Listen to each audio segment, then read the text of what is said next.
देश भर में आज लोकसभा चुनाव के नतीजे आ गए हैं। हालांकि कोई भी पार्टी बहुमत के 272 का जादुई आंकड़ा नहीं छू पाई।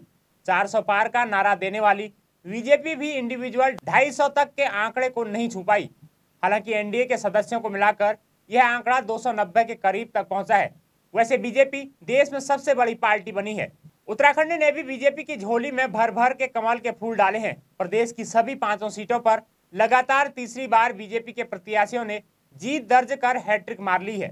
लिहाजा कई सीटों पर यह अंतर 2019 के बराबर तो नहीं है, लेकिन नैनीताल लोकसभा सीट पर अजय भट्ट ने राज्य में सबसे बड़ी जीत दर्ज की है। वह अपने 2019 के मार्जिन के आंकड़े के करीब पहुंचे हैं। उत्तराखंड की 5 सीटों पर जीत दर्ज करने के बाद भाजपा ने जहां ढोल नगाड़ों के साथ खुशियां मनानी शुरू कर दी हैं, तो वहीं कांग्रेस मायूस है। अब कांग्रेस को अपने अंदर झांक कर आत्ममंथन करने की जरूरत है।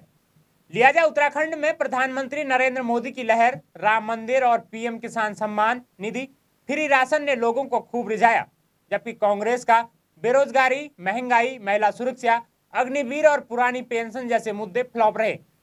आइए एक नजर आंकड़ों पर डालते हैं किस सीट पर क्या रहा परिणाम।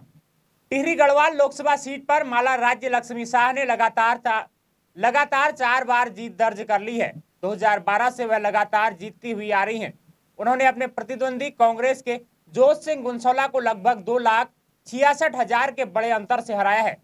टिहरी सीट पर निर्दलीय चुनाव लड़े बॉबी पवार ने भी 1,60,000 से अधिक मतों से कड़ी टक्कर दी है।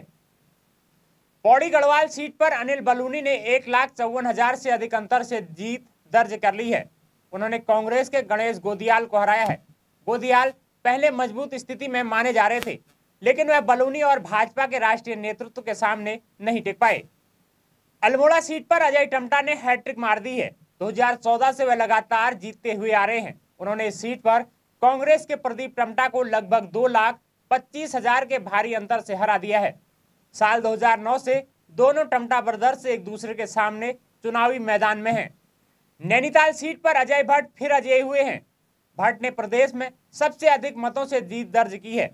उन्होंने अपने प्रतिद्वंदी कांग्रेस प्रत्याशी प्रकाश जोशी को 3,34,000 के भारी अंतर से हरा दिया है। क्या रहेगा इस बार? बिल्कुल जो मुद्दे रह गए हैं वैसे लगभग चाहे एम्स हो, चाहे जमरानी बांध हो, ये तो लगभग पूरे हो गए हैं। NHAI हो, NH हो, उसकी सड़कें हैं, PMGSY है, और भी कई चीज़ें हैं। नए प्रोजेक्ट जो आने हैं उस पर पूरी उसी तरह से काम होगा जितनी ताकत से हमने पहले किया है, क्योंकि जो जनता इसके अलावा मांग उठाएगी, बात कहेगी, उसे पूरा करेंगे। वैसे हमारी राज्य सरकार ने जो राज्य स्तर से काम होते हैं बहुत इतने अधिक काम कर दिए हैं कि मैं समझता हूं कि कई समस्याओं का तो समाधान इसी महीने या अगले महीने तक हो जाएगा। 2019 में भी नैनीताल सीट से अजय भट्ट सबसे ज्यादा 3,39,000 वोट से जीतने वाले सांसद बने थे। लिहाजा इस बार भी वह 3 लाख के आंकड़े को क्रॉस कर गए हैं। हरिद्वार सीट पर पूर्व मुख्यमंत्री त्रिवेंद्र सिंह रावत 1,58,000 से अधिक अंतर से चुनाव जीत गए हैं। उन्होंने कांग्रेस के वीरेंद्र रावत को पराजित किया है। वीरेंद्र रावत को 4,86,000 के आसपास मत मिल पाए। हरिद्वार सीट से निर्दलीय उम्मीदवार उमेश कुमार भी कुछ खास नहीं कर पाए। उमेश कुमार को महज 89,000 के आसपास ही वोट मिल सके। दोस्तों, यह आंकड़ा चुनाव आयोग की वेबसाइट के जरिए शाम 6 बजे तक का है। इसमें कुछ बदलाव होने की और संभावनाएं हैं। आप बीजेपी की उत्तराखंड में लगातार हैट्रिक जीत के बारे में क्या सोचते हैं, हमें कमेंट्स कर जरूर बताएं। नमस्कार।